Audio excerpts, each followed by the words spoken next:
Chapter 8. I lived at Berwick Park for 3 happy years, but then changes came.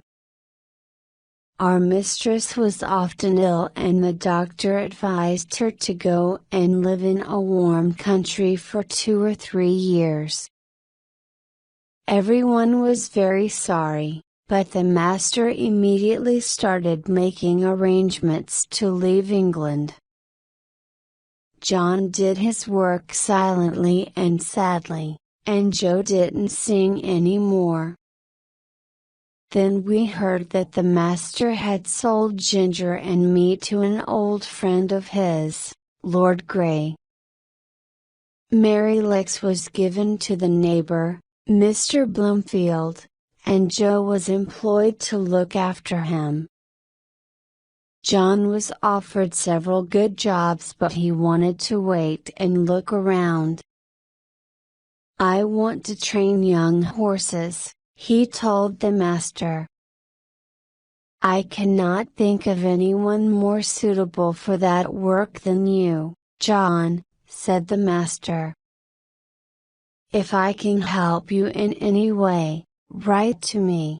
The next morning, John took Ginger and me to Earlshall Park where Lord Grey lived.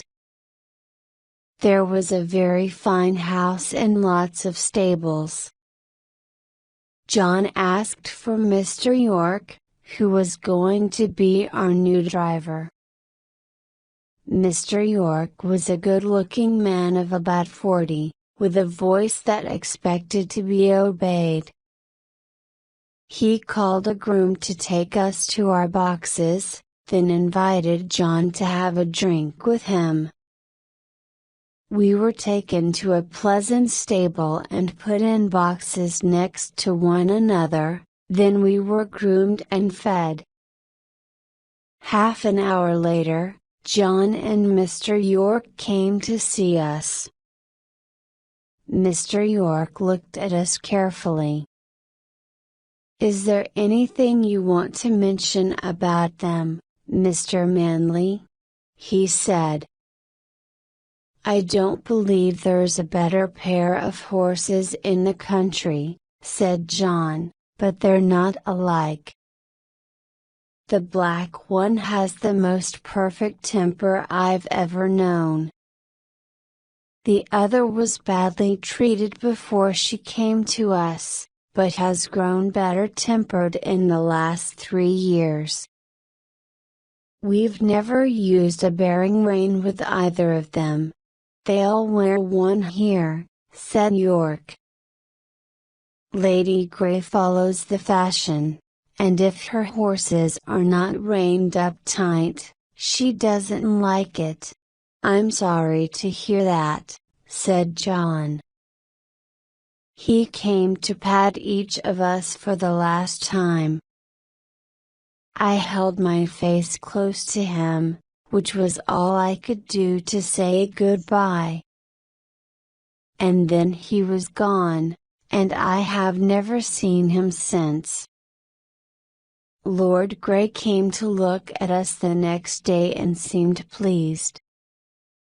He heard what John had said about us. "Keep an eye on the mare," he said to York.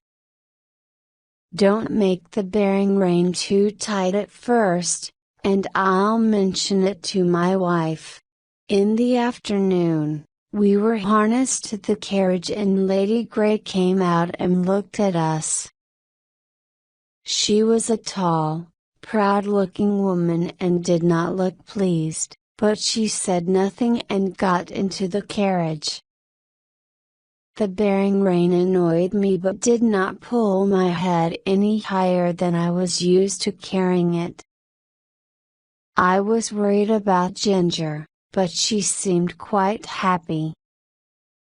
But the next afternoon when Lady Grey came down the steps, she said, "York, you must put those horses' heads higher, they don't look nice." "I'm sorry, my lady," said York, "but they have not been reined up for 3 years." but if it pleases you, I can take them up a little more." "Do that," she said. That day we had to pull the carriage up a steep hill. I wanted to put my head forward to make the work easier, but I couldn't. "Now you can see what it's like," said Ginger, when we came back. "If it doesn't get any worse, I shall say nothing. But I won't have the rein pulled up tight." Each day the bearing reins were shortened a little more, then one day Lady Grey came out later than usual and said, "York, when will you get those horses' heads up? Pull them up at once, and let's have no arguing." York came to me first and made the rein very tight. Then he went to Ginger. But the moment he took off the rein in order to shorten it, she stood up on her back legs. York and the groom could not control her. She kicked herself out of the carriage and fell down, kicking me on the leg as she went. York sat on her head to keep her still and shouted, "Let the black horse out! Undo the carriage! Cut the harness!" The groom cut me out of the harness and hurried me back to my box, then ran back to York. I was angry and my leg hurt, and I felt that I wanted to kick the first person who came near me. Soon after, Ginger was led in by two grooms.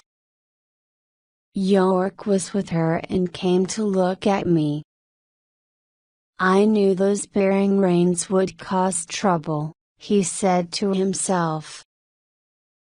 He saw where I had been kicked and washed the place gently with hot water to help the pain.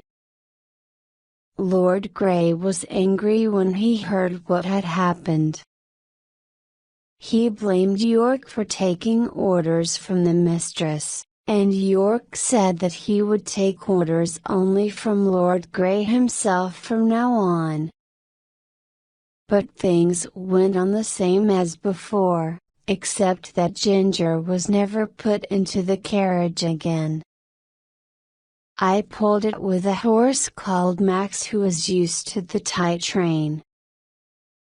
But those 4 months pulling Lady Grey's carriage were terrible.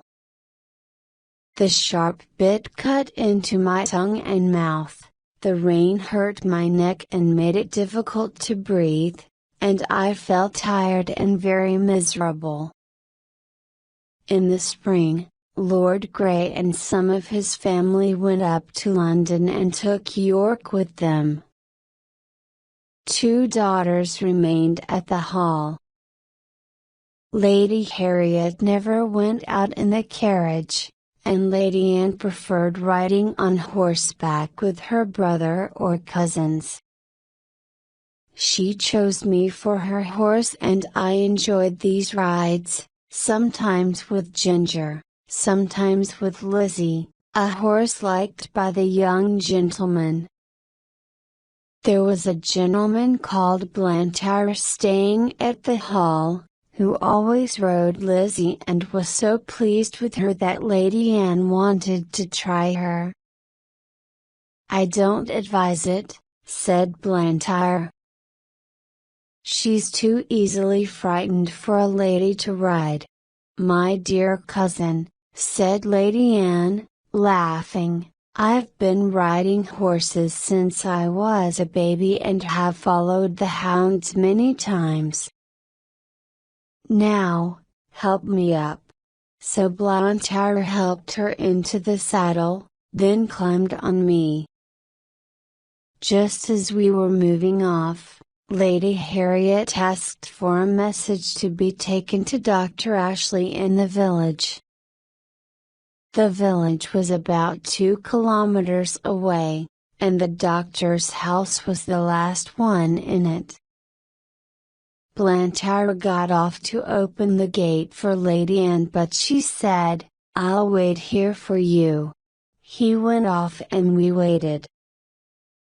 There was a field with an open gate on the opposite side of the road, and at that moment, some young horses came trotting out. They were wild and excited, and there was a boy behind them, waving a large whip. Suddenly, one of the young horses ran across the road, and banged into Lizzie's back legs. She gave a violent kick, nearly unseating Lady Anne, and immediately galloped away at full speed. I gave a loud neigh for help and made a noise with my feet until Mr. Blantyre came running out of the doctor's house. He saw Lizzie and Lady Anne, now far away down the road, and quickly jumped into the saddle, and we raced after them. For about 2 kilometers, the road was straight, then it turned to the right before becoming 2 roads. Long before we came to the bend, Lady Anne was out of sight. Which way had she gone? A woman was in her garden, looking up the road. "Which way?" shouted Blantyre. "To the right," cried the woman. Away we went, up the right-hand road. We saw her for a moment, then she was gone again round another bend. Several times, we saw her, but lost her again. Then we came to some rough land, very uneven and full of holes in the ground, the worst possible place for galloping. On this open ground, we could now see Lady Anne clearly, her long hair flying out behind her in the wind, and slowly we began to catch up. There was a wide ditch ahead and I was sure it would stop them, but without a pause, Lizzie jumped it, and fell. I cleared the ditch and landed safely. Lady Anne was lying on the ground, not moving. Blantyre jumped down beside her and called her name, but there was no reply. Her face was white and her eyes were closed. "Annie, dear Annie, do speak!" he cried. There were 2 men cutting grass close by and they saw Lizzie galloping away without a rider and came across. "Can you ride?" Blantyre asked one of them. "I'm not a good horseman, sir," he said. "But I'll do my best. Ride this horse to the doctor's and ask him to come immediately, then go on to the hall," said Blantyre. "Tell them all you know and ask them to send a carriage." The man climbed into my saddle and we galloped off. I tried not to shake him about too much, and he soon discovered that he needed no whip. There was a lot of excitement at the hall when they heard what happened.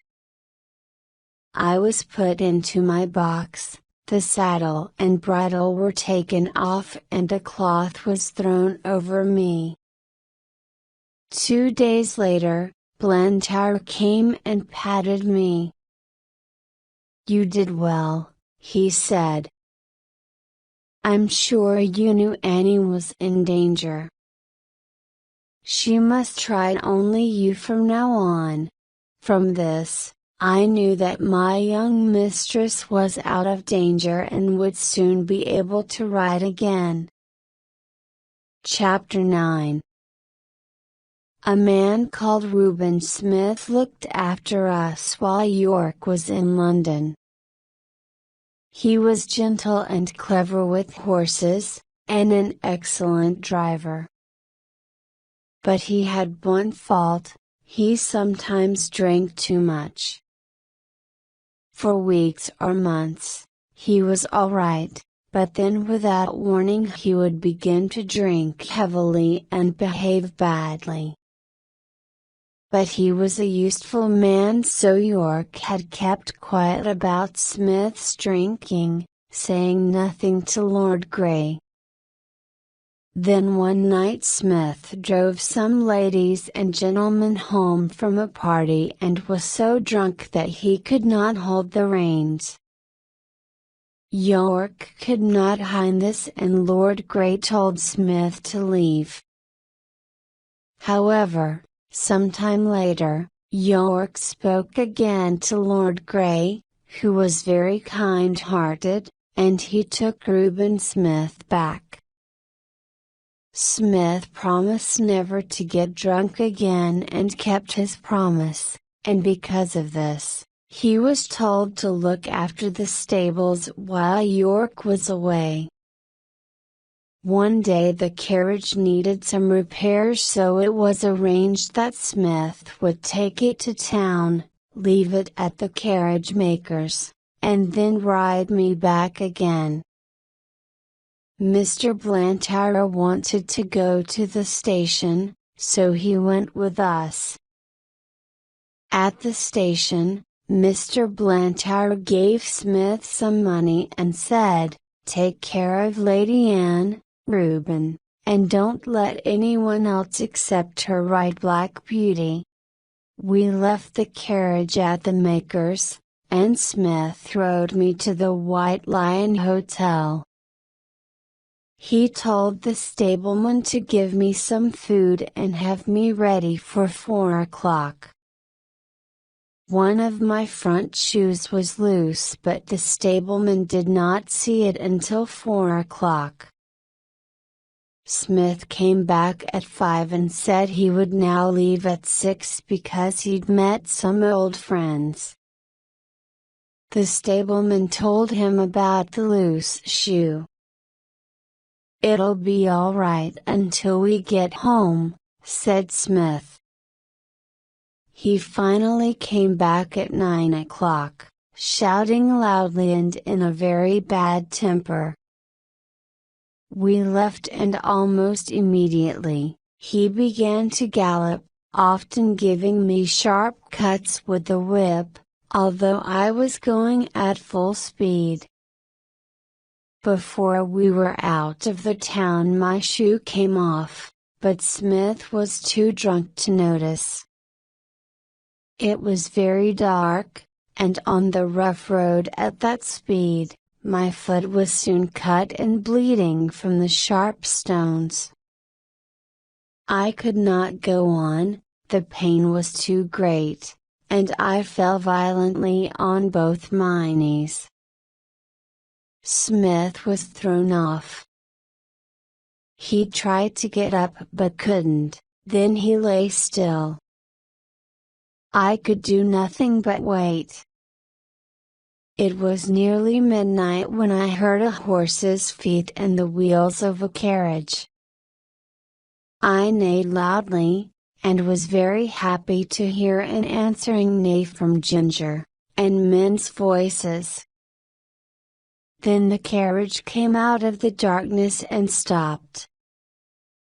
2 men jumped down beside Smith. "It's Reuben," said one, "and he's not moving, Robert." "He's dead," said Robert, touching Smith. "His hands are cold and his head is covered with blood." They looked at me and saw my cut knees. "The horse has been down and thrown him," said Robert. He tried to lead me forward, but I almost fell again. "He's bad in the foot, too." No wonder he went down, riding over these stones without a shoe. Reuben was drunk, Ned. He would never ride a horse without a shoe unless he was drunk. Ned took Smith's body back in the carriage, and Robert tied his handkerchief round my foot and led me slowly home. No one blamed me for the accident. The owner of the White Lion Hotel said that Reuben Smith was drunk when he left. But I had to leave Earlshall, and so did Ginger. For a month or two, I was allowed to live out in a field, and one day Ginger was brought in to join me. She had been ruined by the hard riding of Lord Grey's son, and after 12 months' rest she was going to be sold. And although my knees got better, they looked very ugly, and so I was no longer suitable for a fashionable family.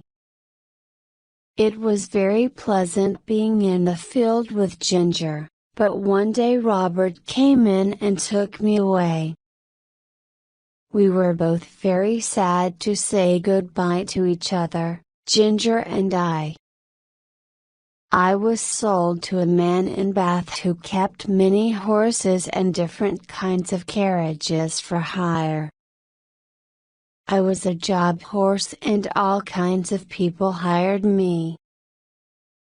Some were good drivers, others were very bad. Then one man persuaded my master to sell me to a friend of his who wanted a safe, pleasant horse for riding. And so that summer I was sold to Mr. Barry.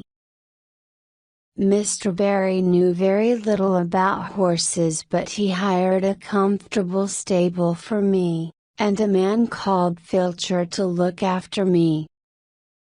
He ordered the best oats, and plenty of other good food for me to eat, too. For a while, all went well, but then there seemed to be fewer oats and more grass in my meals. The grass food, though very good, was not enough to keep me strong and healthy. However, I could not say anything, and it went on for about 2 months. Then one afternoon my master rode into the country to see a friend, a gentleman farmer who knew about horses, and who looked very closely at me. "Your horse doesn't look as well as he did when you first had him, Barry," he said, feeling my neck and shoulders. "See how wet and warm he is, after just a gentle ride. My groom says that horses are never in good condition in the autumn," said my master. "But this is only August," said the farmer. "With your light work and the good food, he shouldn't be like this.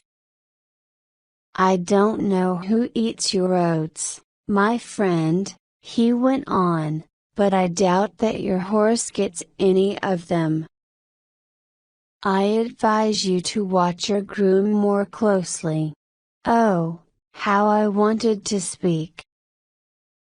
I wanted to tell my master where his oats went to. My groom came every morning at 6 o'clock, bringing his little boy with him. The boy carried a basket and went into the room where the oats were kept. I would see them filling a bag with oats and putting the bag into the basket. 5 or 6 mornings after the visit to the farmer, the boy left the stable with his basket of oats, but came back soon after, looking frightened, with 2 policemen holding his arms. "Show me where your father keeps the food for his chickens," one policeman said to the boy. The boy began to cry, but there was no escape. Moments later, the policeman found another empty bag like the one in the boy's basket, and they took Filter away with them. That was the last I ever saw of him. Another groom was employed, but he was very lazy about cleaning, and I became thin and unhealthy from standing in a wet, dirty stable. After all this trouble with grooms, Mr. Barry decided to stop keeping a horse, and I was sent to a horse fair, a place where hundreds of horses were bought and sold, and more lies were told, I think, than in any other place in the country. That day I was lucky. I was bought for £25 by a man called Jeremiah Barker, but everyone called him Jerry, and I shall do the same. Chapter 10. Jerry Barker was a small man, but well-made and quick in all his movements. He lived in London and was a cab driver. Jerry's wife, Polly, was a little woman with smooth dark hair and dark eyes. His son, Harry, was nearly 12 years old, and was a tall, good-tempered boy. His daughter, Dolly, was 8, and she looked just like her mother. Jerry had his own cab and 2 horses, which he drove and groomed himself. His other horse was a tall, white animal called Captain. The next morning, Polly and Dolly came to see me. Harry had helped his father since early that morning and had already decided that I would be a good horse. Polly brought me a piece of apple and Dolly brought me some bread. "We'll call him Jack, after the old one," said Jerry. "Shall we, Polly?" "Yes," she said. I like to keep a good name going. Captain went out in the cab all morning and I went out in the afternoon. Jerry took a lot of care to make sure that my collar and bridle were comfortable, and there was no bearing rein.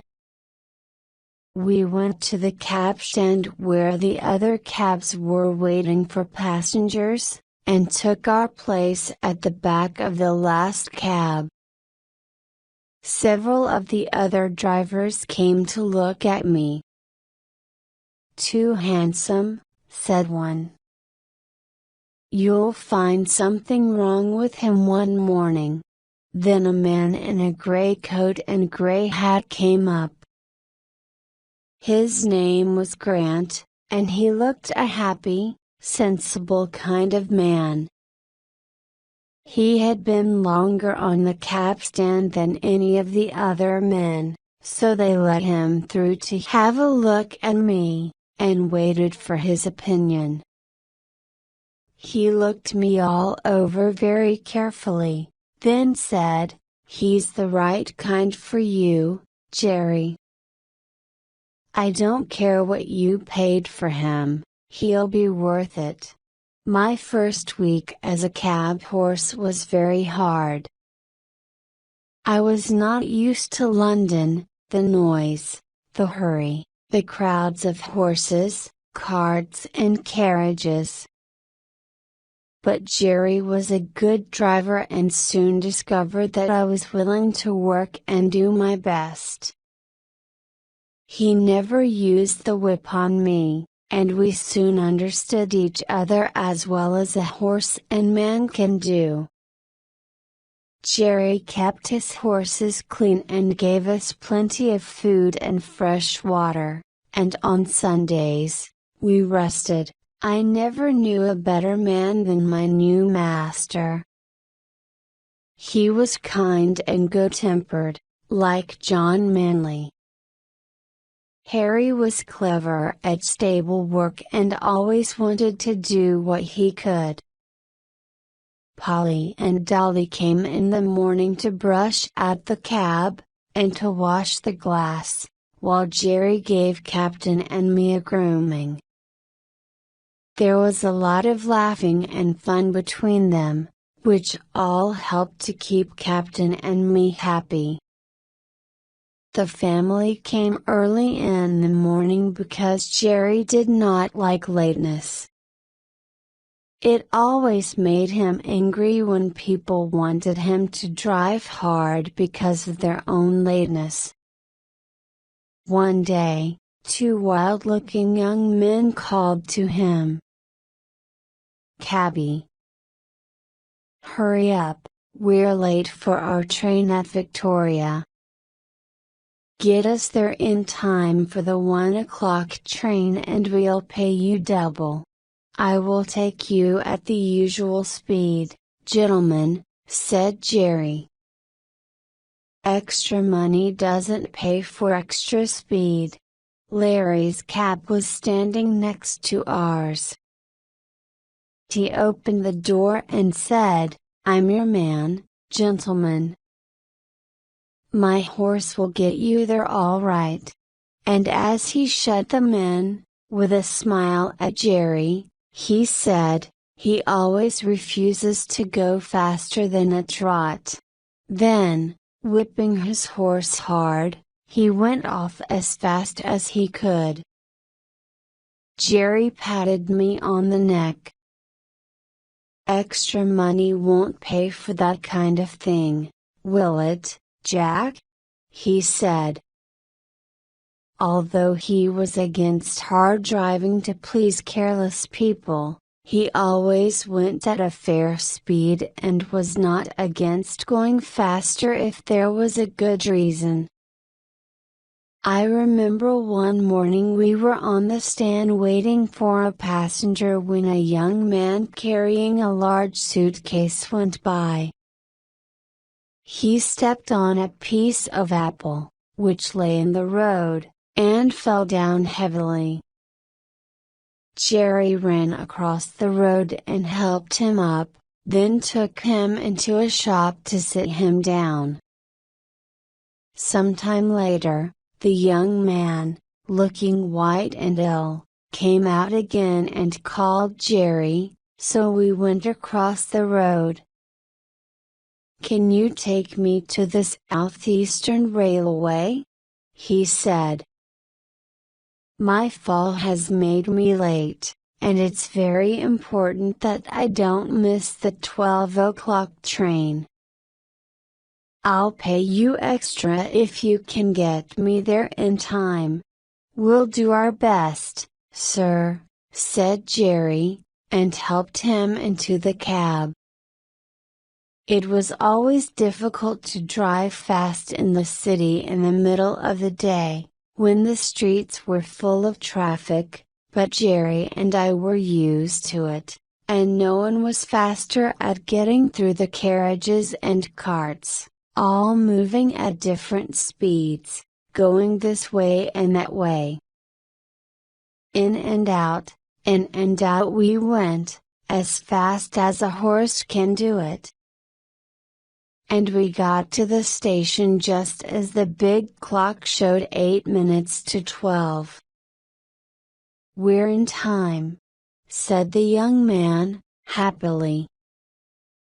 "Thank you, my friend, and your good horse, too." "Take this extra money no, sir," said Jerry. "Thank you, but it isn't necessary. I'm glad we were in time. Now hurry and catch your train." When we got back to the cab stand, the other men were laughing because Jerry had driven hard to the train. "How much extra did he pay you, Jerry?" said one driver. "Nothing," said Jerry. "He offered me extra but I didn't take it." If Jack and I choose to have a quick run now and then, that's our business and not yours. You'll never be a rich man then, said Larry. Perhaps not, said Jerry, but I'll be a happy one. And you, Larry, added Mr. Grant, will die poor, because you spend too much money on new whips, beating your poor horse until it's exhausted, and then you have to buy another one. Well, I've never had good luck with my horses, said Larry. And you never will, said Mr. Grant. Good luck is very careful who she travels with, and mostly chooses those who are kind and sensible. That's my experience, anyway. He turned round again to his newspaper, and the other men went back to their cabs. Winter came early, with snow, rain or strong winds almost every day for weeks. Jerry sometimes went to a coffee shop near the cab stand, and sometimes Dolly came with some hot soup that Polly had made for him. One cold windy day, Dolly was waiting for Jerry to finish his soup when a gentleman came towards us. Jerry started to give the soup bowl back to Dolly and was just going to take off my warm cloth when the man said, "No, no, finish your soup, my friend. I can wait in the cab until you've finished." Jerry thanked him, then came back to Dolly. "That's a real gentleman, Dolly," he said. "He has time and thought for the comfort of a poor cab driver." Jerry finished his soup, then we took the man to Clapham. After that, he took our cab several times, and often came to pat me. It was very unusual for anyone to notice a cab horse, and I was grateful. Another day, the gentleman saw a cart with two horses standing in the street. The driver was not with them and I don't know how long they had been standing there. However, they decided to move on a few steps. Suddenly, the cart driver ran out of a building and caught them. He seemed very angry and began to whip the horses hard, even beating them around the head. Our gentleman saw him and walked quickly across. "Stop that at once or I'll call the police," he said. The driver was drunk and he began to shout, but he stopped whipping the horses. Meanwhile, our gentleman wrote down the name and address that was on the side of the cart. "Why do you want that?" shouted the driver. Our gentleman didn't answer. He came back to the cab. "Many people have thanked me for telling them how their horses have been used," he told Jerry. "I wish there were more gentlemen like you, sir," said Jerry. "They're needed in this city." Chapter 11. One day we were waiting outside one of the London parks when a dirty old cab drove up beside ours. The horse was brown, with bones that showed through her coat. I was eating some hay and the wine took a little of it away. The poor animal put out her long thin neck and picked it up, then turned and looked for more. There was a hopeless look in her dull eye and I wondered where I'd seen her before. Then she looked straight at me. "Black Beauty, is that you?" she said. It was Ginger. But how different she looked. Her face, which was once so full of life, was now miserable and full of pain, and her breathing was very bad. I moved closer to her so that we could have a quiet talk, and it was a sad story that she told me. After 12 months rest at Earlshall, she was considered to be ready to work again, and was sold to a gentleman. She got on well for a little while, but after a long gallop one day, she became ill again. She was rested, was seen by a horse doctor, then sold. In this way, she went from owner to owner several times, each one poorer than the one before. So at last I was bought by a man who keeps a number of cabs and horses, and hires them out, said Ginger. You look happy and comfortable with life as a cab horse, and I'm glad, but it's different for me. They whip me and work me 7 days a week. They say that they paid more for me than I was worth, and now they're trying to get their money back by working me until I drop. You used to stand up and fight when people were cruel to you, I said. Yes, I did once, said Ginger. But men are stronger than we are, and if they're cruel and have no feelings, then there's nothing we can do about it. Oh, I wish the end would come. I wish I was dead. I was very sad. I put my nose against hers but could find nothing to say that would cheer her up. I think she was pleased to see me, because she said, "You're the only friend I ever had." A few weeks after this, a cart with a dead horse in it passed by our cab stand. It was a brown horse with a long thin neck, and I believe it was Ginger. I hoped it was, because then her troubles would be over. There was one day when we were very busy.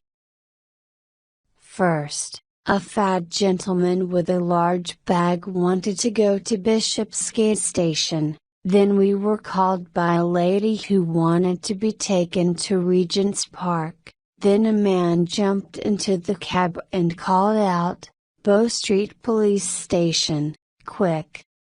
After another journey or two, we came back to the cab stand and Jerry gave me some food, saying, "We must eat when we can on days like this, Jack." And he took out the meat and bread Polly had given him. But neither of us had eaten many mouthfuls before a poor young woman came along the street. She was carrying a child and she looked lost and worried. "Can you tell me the way to St. Thomas's Hospital, please?" she asked. "I have to take my little boy there, and I'm a stranger in London." The little boy was crying as she spoke. "He's in great pain and can't walk, but the doctor says that if I can get him to the hospital, then perhaps he'll get well again." "You can't carry him through the crowds," said Jerry. "It's 5 kilometers, and that child is heavy." "I'm strong," said the woman. "I think I can manage, if I know the way." "You can't do it." "Just get into this cab and I'll drive you there." Don't you see that it's beginning to rain? No, sir, I can't do that, she said. I've only just enough money to get me home again. Listen, said Jerry. I've got a wife and children at home, and I'd be ashamed of myself if I let a woman and a sick child put themselves in danger. Get in the cab and I'll take you for nothing. Oh, how kind you are, said the woman, and began to cry. Jerry opened the door, but two men ran up, calling out, "Cab!" "It's taken," said Jerry, but one man pushed past the woman and jumped in, followed by the other. "This cab is already taken, gentlemen," Jerry said again, "by this lady." "Lady," said one of the men unpleasantly, looking at the woman's poor clothes. "She can wait. Our business is very important, and anyway, we were in first, and we'll stay in." A smile came over Jerry's face as he shut the cab door. "Stay in as long as you like, gentlemen. I can wait while you rest yourselves." He walked over to the young woman who was standing nearby. "They'll soon be gone, don't worry," he said, laughing. And he was right. When the two men realized that they were going to have a very long wait, they got out, calling Jerry all kinds of bad names. After this, we were soon on our way to the hospital. "Thank you 1,000 times," said the young woman, as Jerry helped her out of the cab. "I hope your child will soon be better," said Jerry. He watched her go in, then patted my neck. It was something he always did when he was pleased. The rain was now coming down fast and, just as we were leaving the hospital, a lady came down the steps calling, "Cab!" Jerry seemed to know her at once. "Jerry Barker, is it you?" said the woman. "I'm very glad to find you here. It's difficult to get a cab in this part of London today." "I'll be proud to take you," said Jerry.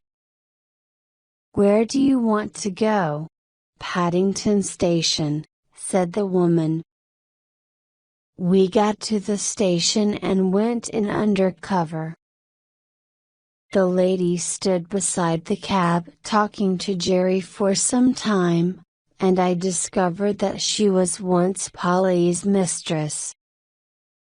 "How do you like cab work in the winter?" she asked Jerry. "Polly was worried about your cough last year. She worries because I work all hours and in all kinds of weather," said Jerry. "But I get on all right, and I would be lost without horses to look after. It would be wrong to harm your health in this work when you have a wife and 2 children," said the lady. "There are many places where good drivers or grooms are wanted. If you ever decide to give up cab work, let me know." She put something into his hand. "There's some money for the children." Jerry thanked her and, after leaving the station, we went home. Christmas and the New Year are no holidays for cab drivers and their horses. People go to parties and dances, and the work is often late. Sometimes driver and horse have to wait for hours, shaking with cold. We had a lot of late work during Christmas week and Jerry's cough was bad. On New Year's Eve we took two gentlemen to a house in the West End, and were told to come for them at 11 o'clock. You may have to wait a few minutes, but don't be late, one of them said. Jerry arrived at the right time and we waited. The wind was very cold and it was snowing. Jerry pulled one of my cloths higher over my neck, then walked up and down, trying to keep warm. At 12:30, Jerry rang the doorbell and asked if the gentleman still wanted the cab. The man at the door said, "Oh, yes, you'll be wanted." At 1 o'clock, the door opened and two men came out. They got in the cab without a word, and told Jerry where to drive. It was 3 kilometers away, and when the men got out they didn't say they were sorry for the long wait, but they were angry when Jerry made them pay for the extra waiting time. But it was money hard earned. When we got home, Jerry could not speak, and his cough was terrible, but he groomed me and made sure that I was warm and comfortable. It was late the next morning before anyone came, and then it was only Harry. He cleaned us and gave us our food but was very quiet. Later that morning he came again, and this time Dolly came with him. She was crying, and I discovered from their conversation that Jerry was dangerously ill. 2 days passed, and only Harry and Dolly came to the stable. On the third day, Mr. Grant from the cab stand arrived when Harry was in the stable. "I won't go to the house, boy, but how is your father?" he said. "He's very bad," said Harry. "I'm sorry to hear that," said Mr. Grant. "He's the best man I know." But when he came the next day, Harry was able to tell him, "Father is better today. Mother hopes he will get over it soon." "Thank God," said Mr. Grant. He was a kind man, and did a lot to help the family during this time, because while Jerry was ill, he was earning no money, and we all had to eat. Jerry got slowly better, but the doctor said he must never do cab work again. The children talked a lot about what their mother and father would do, but a few days later Dolly ran into the stable to find Harry.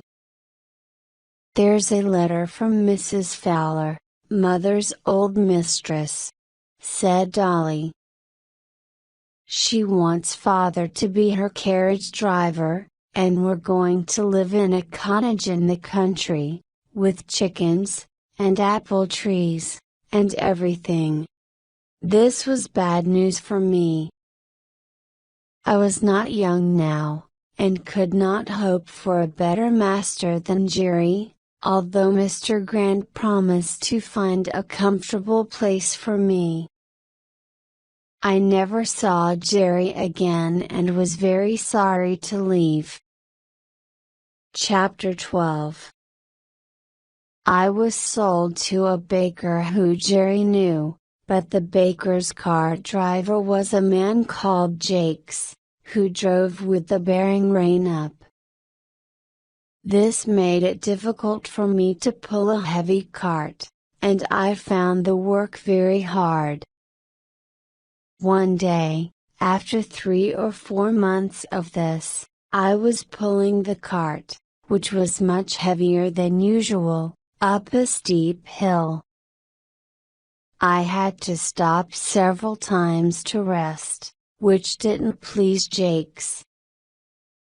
"Move on, you lazy horse, or I'll make you!" he shouted, and he hit me with his whip. After a few more meters, I had to stop again. The whip came down across my back once more and the pain was sharp. I was doing my best, but the driver was still punishing me cruelly, which seemed very unfair.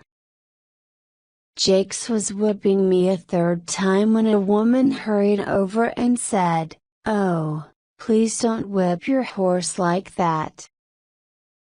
I think I can help, if you'll let me." Jakes laughed. "Oh? He can't use all his strength when his head is held back with that bearing rein," the woman went on. "If you take it off, I'm sure he'll do better." "Anything to please a lady," said Jakes, smiling. The rein was taken off and I moved my head up and down several times to help my aching neck. "Poor boy, is that what you wanted?" said the woman, patting me. She turned to Jakes. "If you speak to him kindly and lead him on, I believe he'll do better." Jakes took the rein, and I put down my head and moved on. I pulled the cart up the hill, then stopped to take a breath. "Well, that helped," said Jakes, "but if I went without a bearing rein all the time, the other car drivers would laugh at me. It's fashionable, you see. It's better to start a good fashion than to follow a bad one," said the woman. "Many gentlemen don't use bearing reins now." She gave me another pat on the neck and walked on. After that, Jakes always took off my bearing rein when I was going up a hill, and that made my life easier. But pulling heavy carts day after day slowly began to exhaust me, and a younger horse was brought in to do my work. I was sold to another cab owner whose name was Nicholas Skinner. He was hard on his drivers, and they were hard on the horses. We worked long hours, had no Sunday rest, and it was a hot summer. My driver was just as hard as his master, and he had a cruel whip with something sharp at the end which often cut me and made me bleed.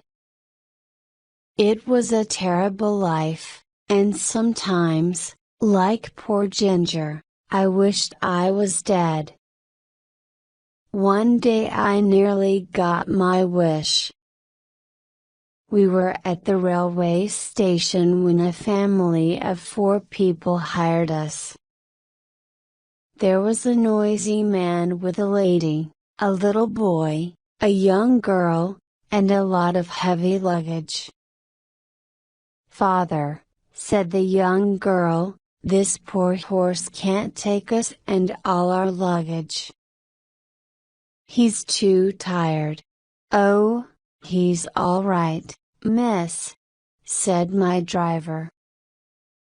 He put a heavy box on the cab with the other luggage. "Father, please take a second cab," said the girl. "I'm sure this is very cruel. Grace, get in at once, and don't be stupid," said her father. The driver knows his own business. My gentle friend had to obey, and box after box was lifted up and put on the top of the cab, or next to the driver. Then the driver hit me with his whip and we moved out of the station. The cab was very heavy and I had not eaten or rested since early that morning. I did my best and got along quite well until we came to Jade Hill. By then I was exhausted, and the heavy cab was too much for me. My feet went from under me and I fell heavily, knocking all the breath out of me. I lay quite still because I could not move. Indeed, I expected to die. There were angry voices above me and luggage was taken off the cab, but it was all like a dream. I thought I heard the girl's voice saying, "Oh, that poor horse. It's all our fault. Someone loosened my bridle and collar," and another voice said, "He's dead, he'll never get up again." I heard a policeman giving orders but I did not open my eyes. Cold water was thrown over my head, some medicine was put into my mouth, and I was covered with a cloth. I don't know how long I was there, but a man with a kind voice persuaded me to try to get up, and I managed it. Then I was gently led to some stables close by. That evening, I was taken back to Skinner's stables, and the next morning the horse doctor came to see me. "He's been worked too hard," said the doctor. "There's no strength left in him. Then he must go for dog food," said Skinner. "I have no fields for sick horses. It doesn't suit my business. I work them for as long as they'll go, then I sell them for what I can get. There's a horse fair in 10 days' time," said the doctor. "If you rest him and give him food, he may get better, and then you may get more than his skin's worth." Luckily, for me, Skinner took the doctor's advice and, after rest and food, I began to feel better. 10 days later, I was taken to the horse fair, a few miles outside London. Chapter 13. I was sold to a farmer at the horse fair, but it was his young grandson who persuaded him to buy me. The two of them walked past me and, seeing kindness in the farmer's face, I lifted my head, put my ears forward and tried to look my best. The farmer stopped and looked at me. "There's a horse, Willie, that has known better days," he said. "Poor thing," said the boy. "Do you think he was ever a carriage horse, grandfather?" "Oh, yes," said the farmer. "Look at his fine head and the shape of his neck and shoulder." He reached out a hand and patted me on the neck. I put out my nose in answer to his kindness, and the boy gently put his hand against my face. "Look how well he understands kindness," said the boy.